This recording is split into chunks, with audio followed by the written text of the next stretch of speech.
kita kenalah ajar mereka daripada muda. Kan? Ya. Syukur Alhamdulillah lah. Ya. Anak-anak saya tu dilantik menjadi ketua muslimat bahagian remaja. Mereka pun baru habis belajar di Madrasah An-Nur. Anak-anak saya tu kan mereka tahu berkasidah, mengaji, main gendang. Kalau disuruh bertausiah tu bolehlah sikit-sikit, insya-Allah.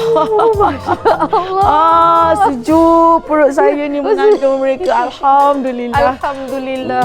Seronok betul lah borak dengan awak ni kan.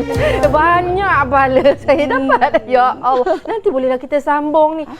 Sambung. Nak dekat maghrib. Itulah ada tetamu nak datang sekejap lagi. Astaghfirullahalazim. Yelah, 6.40 dah. Ya Allah, maafkan saya lah ya. Ya, saya faham. Tak apalah. Macam ni, kalau nak infak apa-apa di masjid, bagi tahu saya. Nanti saya uruskan. Ni jihad Palestin tu jadi ke? Jadi. Alhamdulillah. Saya minta diri dulu lah ya. Alhamdulillah. Minum dulu rezeki yang ditolak. Ya. Bismillahirrahmanirrahim. Saya minta diri dulu. Alhamdulillah. Assalamualaikum. Waalaikumsalam warahmatullahi taala wabarakatuh. Ya. Allahu akbar. Ya, alhamdulillah. Ni saya lupa pula. Allah. Nak bagi tahu sesuatu. Ya, apa dia? Kalau boleh jangan rapat sangat dengan AJK masjid yang nama dia Wati. Ya.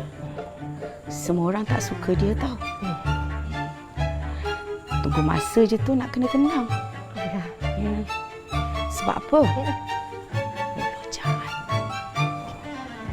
Yalah, baik. Terima kasih. Assalamualaikum. Waalaikumsalam. Alhamdulillah. Ya, alhamdulillah. Alhamdulillah. Allahu akbar.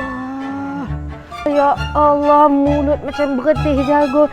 Saya infak anak saya, Masya Allah. Pahala aku dapat, Masya Allah. Ya Allah, bersih hati aku. Astagfirullahaladzim.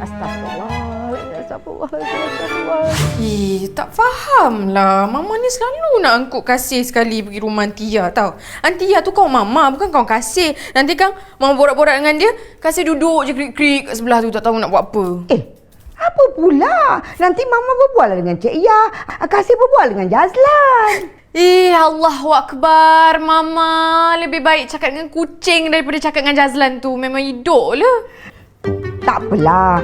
Malam ni Kasih kena kenal lah dulu. Mungkin sebab tak berapa nak kenal, sebab itulah payah nak bersembang. Tak nak. Apa pula susahnya? Kau dengan Kasih, kalau dengan lelaki lain kau main kau bercakap kan?